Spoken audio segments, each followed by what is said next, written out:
Hey, this is Vanessa Rubio, aka Carmen Diaz from Cobra Kai, and you're listening to the Man Cave Chronicles podcast. Welcome to another episode of the Man Cave Chronicles. Welcome to the party, pal! You're my boy, Blue! Yo, Adrian! A podcast with interviews of amazing guests from the world of pop culture. Oh, yeah! TV. Nice! Movies. Oh, I love the movies! Comedy and more. From deep inside the Man Cave, your host, Elias. Vanessa, welcome to the cave and thank you for joining me.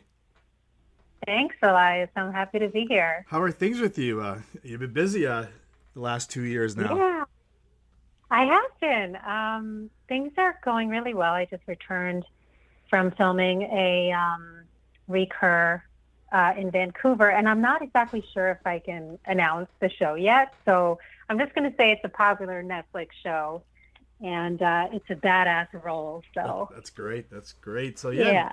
So, you've been busy. You've done several guest roles on various TV shows. And, of course, everybody knows you from Cobra Kai. But let's get to know you a little bit more. Where are you originally from? I am originally from New Jersey, which is a fact that I share with the three Cobra Kai producers and creators, John, Josh, and Hayden. So, yeah, Jersey born and raised. How was it living in New Jersey and growing up there?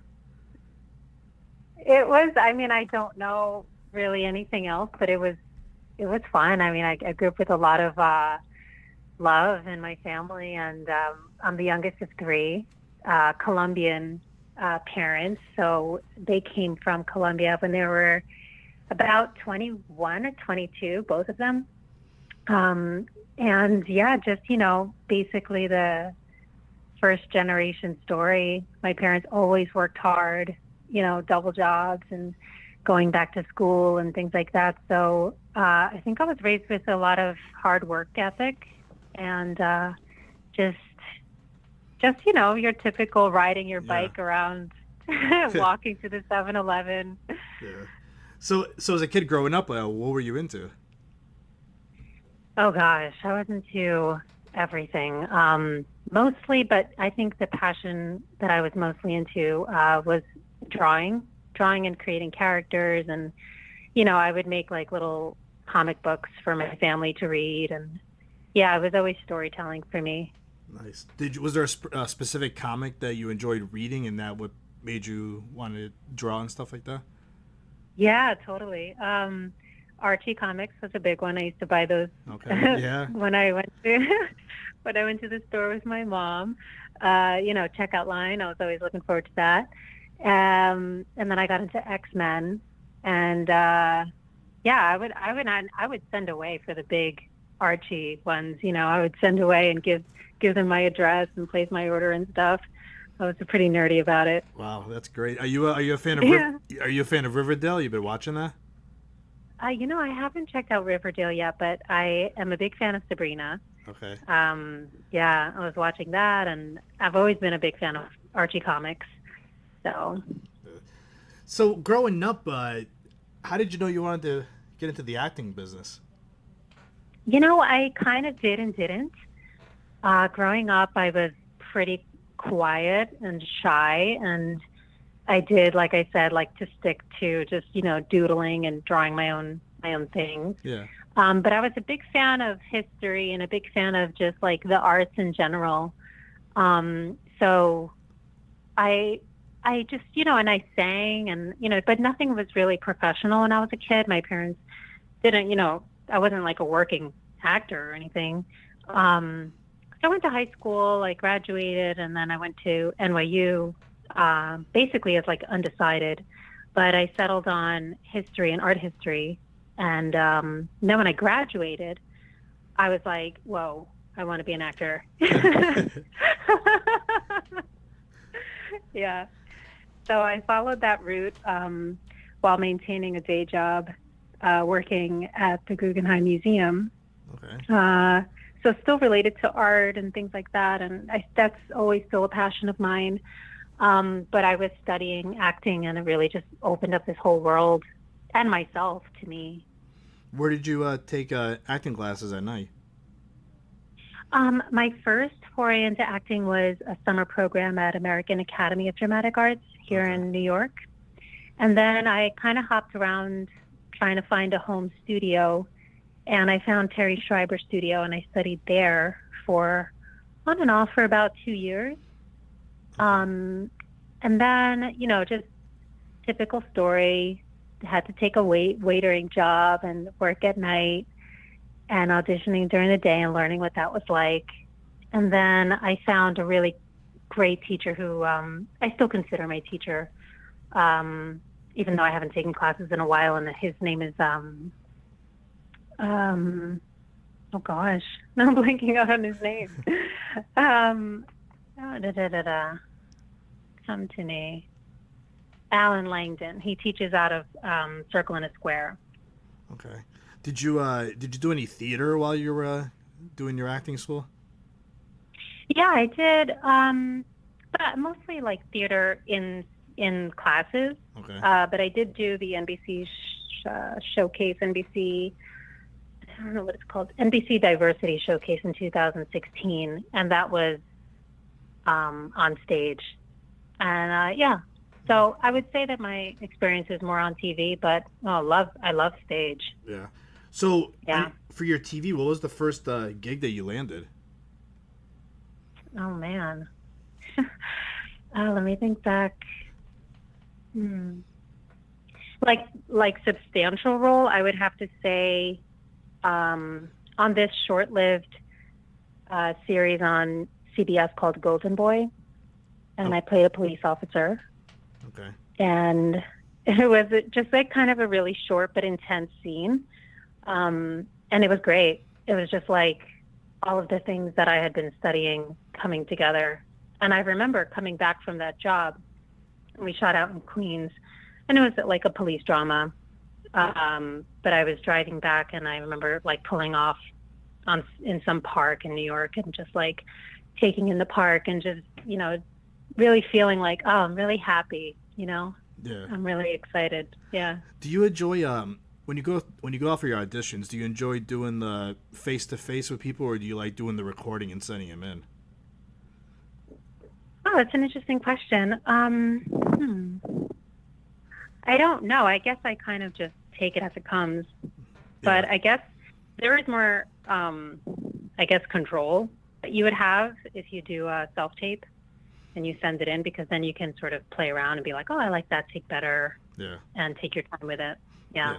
Yeah. I've had some past guests that I asked them this question, and they go back and forth. They're like, some of them love going face to face because sometimes they'll get pulled on the side and they say, hey, can you try it this way? Can we see it this way? Instead of, the tape where you do it a few times and you send it in. Right. Both methods have their pluses for sure, because there is that feeling of like, excitement in front of, whoever it is that's in the room. Yeah. So I mentioned earlier, that everybody knows you as Carmen Diaz from Cobra Kai. How were you approached for that role? Oh, I'm so glad everybody knows me as Carmen Diaz. I love Carmen. I do. That was actually a self-tape, speaking of. It was, it actually was like the third next day self-tape that I had to send in. So I was kind of exhausted, or what I perceived as exhausted when I sent it in. But that was actually perfect, because at the top of the scene, she was supposed to be exhausted coming back from work. So, and then I got feedback right away. We sent in another take, and that was it. Wow. Did you know that you were auditioning for Cobra Kai, or and it was a continuation from the Karate Kid? I believe I did. I did know, but at that point we it was such a new concept that I don't think that we didn't know it was going to be such a big success, Yeah. So, so how were you approached for this, by the way? Did you it was just one of those things where it just landed in your agent called you and said, we want you to try for this? Yeah, basically that, via my agents at Bookwald, and my manager. They just kind of were like, oh, okay, here you have another self-tape due by tomorrow. So you schedule that in, you learn your lines. I remember I called a friend and we went over the lines a bit before. And I feel like Carmen just kind of settled naturally with me. Yeah.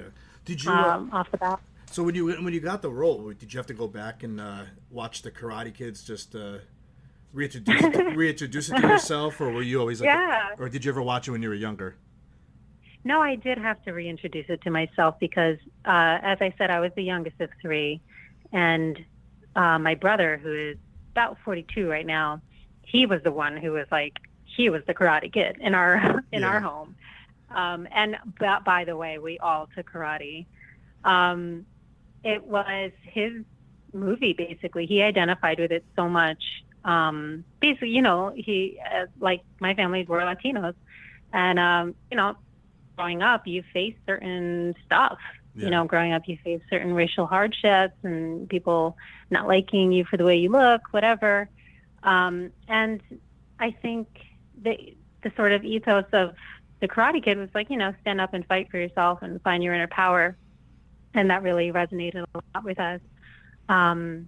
So he started taking karate, and me and my sister followed suit. Wow. So it was a big deal, but I did have to go back and see the whole movie just because I wanted a refresher. Yeah. How many years did you do karate? Oh my God, I did it for probably 2 or 3 years. Oh wow. But I can't say. I mean, I was very young, and as a young person, I was pretty heavy set. So I was, I was the kid who had to be dragged to class. That's fine. So how would you describe Carmen? Oh, Carmen. I think she's, a natural mother. I think she's naturally nurturing. She's definitely had to face some hardships in her life, and especially in love. And then, the backstory of her being a single mom and taking care of Miguel from when he was a baby and just having to be, kind of improvising the whole way and surviving. Yeah. That's very inspiring for anybody. What kind of research did you do to play Carmen? Oh, just going back to my own growing up, Yeah. I guess. Yeah, definitely. I mean, that immigrant story is my life, basically, and the life of my parents. And, my mother had a large network of cousins here in the U.S. And I was used to being raised and exposed to strong women, just strong people, just always on the hustle and just trying to do their best. And, I felt that Carmen should have a little bit of an accent because she would, in that circumstance. Yeah. And that came naturally to me growing up. My father has a stronger accent. My mother didn't have too much of an accent. But yeah, I just pulled from that and just pulling from remembering how my parents came home from work, how was their experience for me growing up. So it kind of came naturally. Yeah. And you have a couple scenes in Cobra Kai where you actually you are coming home from work tired. Yes, exactly. And I feel like in season 1, she's very home based. And then in season 2, we get to see her, come out of the home a bit. Yeah. And develop. So yeah, I love Carmen. I think she thinks on her feet, and she's just always trying to do her best. And she's also, willing to try and have some fun, at least, especially in season 2. Yeah. If Carmen was real, would you be friends with her? Yeah, I totally would. Yeah. I'd be friends with her and her mom. Yeah. And her mom is funny. Yeah. I'd be like, hey, I'm going to go, go by your house and cook me some dinner and we'll talk. And yeah. So how was it being in the same room with Zapka and Machio? Oh my gosh. They're both such generous, kind-hearted individuals and actors. So I couldn't ask for a better place or better people to work with, honestly.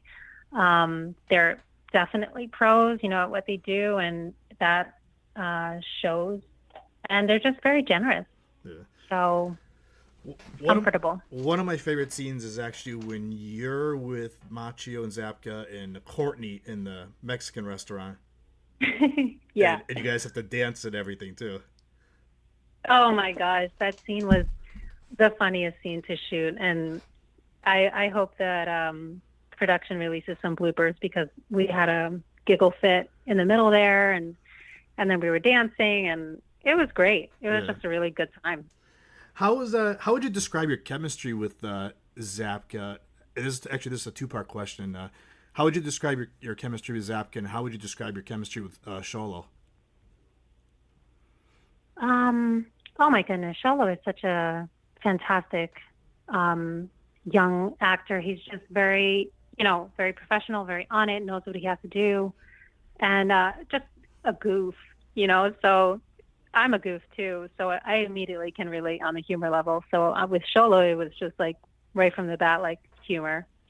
And with Zapka, I mean, it was just kind of natural, like just also a very generous person and also artistic. So we just kind of naturally clicked. Yeah. There was really no thinking about it. So if you were to, so you mentioned you did karate. If you were to train, who would you choose, Cobra Kai or Miyagi-Do? Oh my God. Well, as me or as Carmen? I guess I answer both. I guess. Oh boy, that's tough. I think we both know the answer to that. I think she would go for Miyagi-Do. Yeah. Yeah. I mean, especially the way that season 2 ended, and I think a lot of fans are like, "What are they gonna do next? What are they gonna do next?" And Yeah. and I mean, I'm sure like you probably get a lot of questions asked from the fans. What are they gonna do? What are they gonna do? Yes, and yeah, and also the cliffhanger with Allie possibly coming back, and yeah, the one thing that kept on being said via social media and my own brother, who watches it with his 2 kids, my nephews, he was like, everybody's like, it wasn't Johnny's fault. Forgive Johnny, And I'm like, guys, I would if I could, I don't write it. Yeah. But yeah, there's a lot to explore.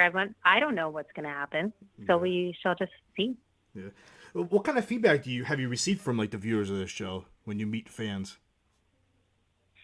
You know what? I haven't really met too many because I haven't done any Comic-Cons yet. But when I do meet them, and I've met some in the street and just every day, they're really happy. They're really happy and just kind of like some of them want to take pictures, and I'm happy to do that. Yeah, they're just really supportive and happy, and I think, yeah, like what you were saying before, it brings back a feeling and a tone and a nostalgia that we really don't get in any other show. Yeah. What is your favorite scene that you were in between season 1 and season 2? Oh, that's a tough one.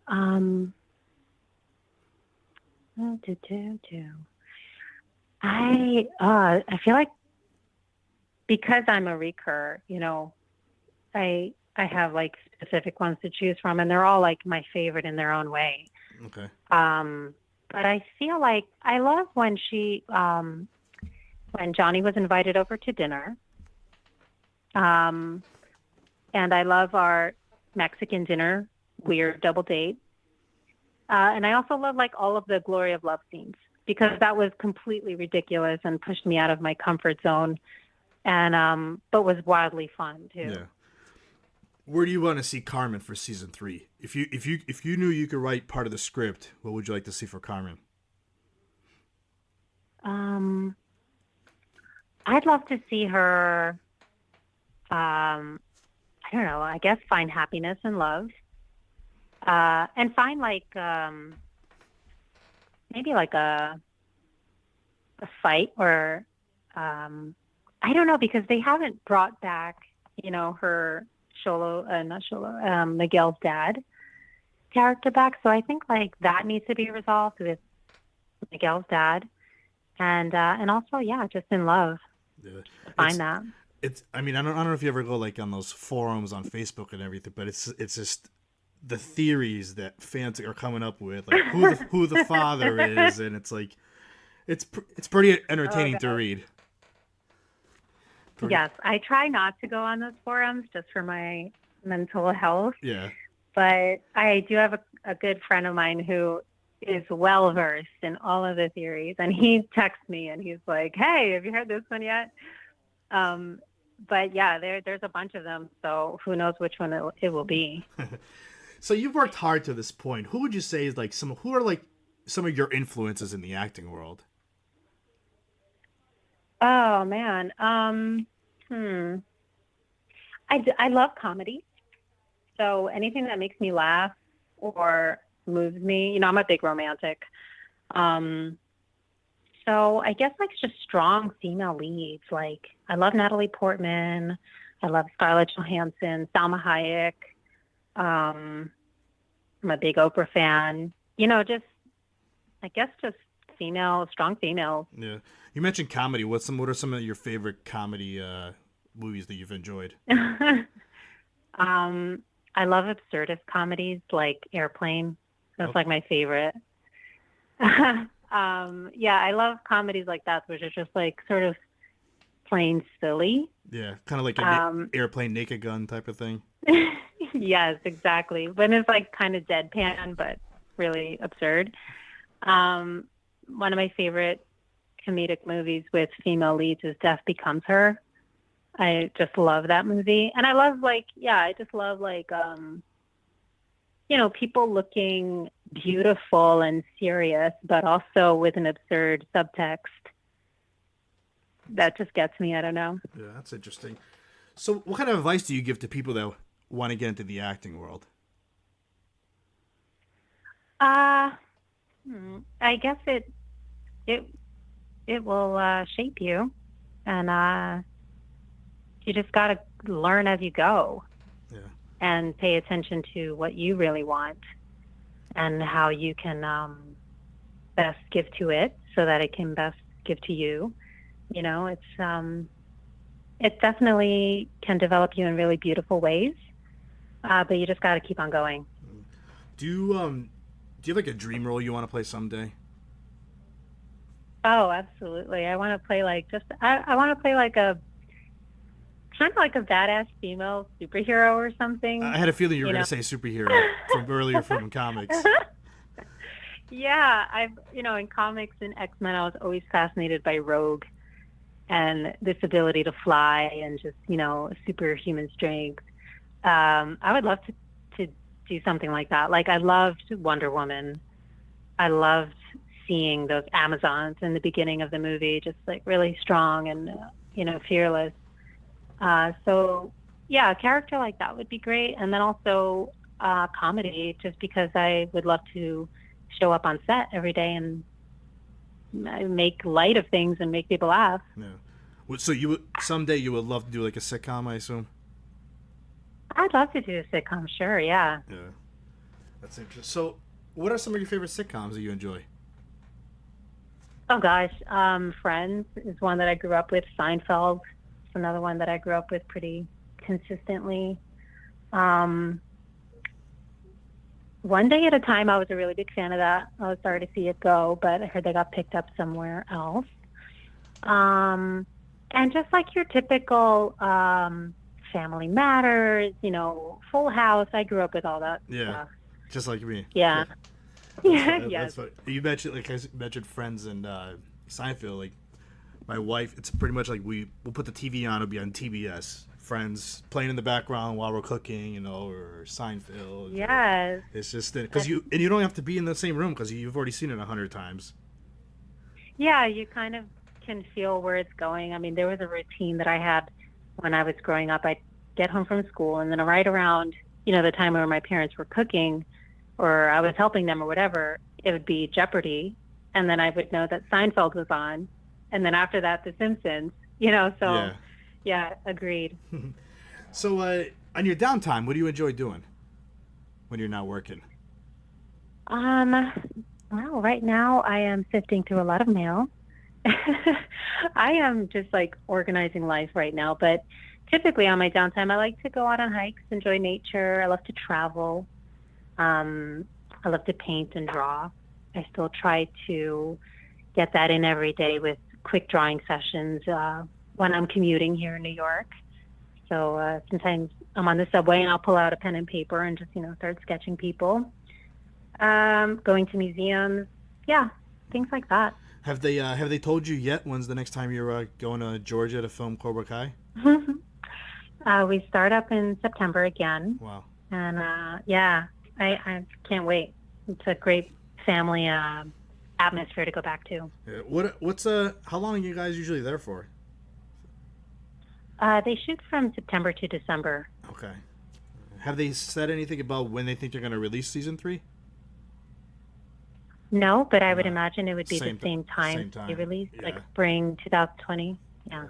So is there any other upcoming projects that you want to tell the listeners about? I know you mentioned the Netflix show earlier. Is there any other projects that you can share with us? Yeah. I can share another Netflix show. Sally Parton has a new series on Netflix called Heartstrings, based on her songs. So each episode is different, kind of like an anthology series. Okay. So I'm in number 3. I'm in the 3rd episode called JJ Sneed. Yeah, it's fun, man. It's Western. And it's just gritty. Is that out yet or no? It is not out yet, but it will be out later this year. Okay. All right. And lastly, how can the listeners find you on social media? I'm an Instagram girl. I don't know if I update it as much as people would like, but that's the best I could do right now. I don't go much on Twitter, but yeah, mostly Instagram is where you'll find me. And my handle is Very Venus. All right. Is there anything else you want to tell the listeners before we end this? No, just really grateful and glad that y'all have embraced Cobra Kai. All right. Thank you. Vanessa, this was fun. Thank you for coming on. Yes, thank you, Elias. Tu cuerpo es como una diosa, tus ojos son 2 luceros, tu rostro de una doncella. Pero loco, te pongo como una fiera, cualquiera se vuelve loco, tú vuelves loco a cualquiera.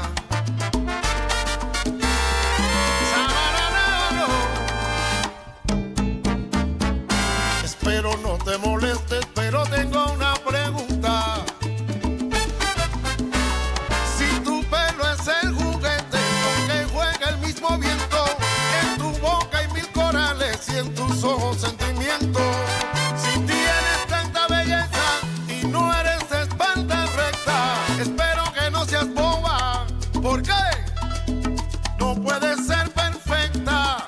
Espero que no seas boba, no puedes ser perfecta. Oye, qué cosa tan linda, qué linda, qué cosa tan bella. Oye, parece una reina, una diosa, una doncella. Qué cosa tan linda, qué cosa tan bella. Parece una chica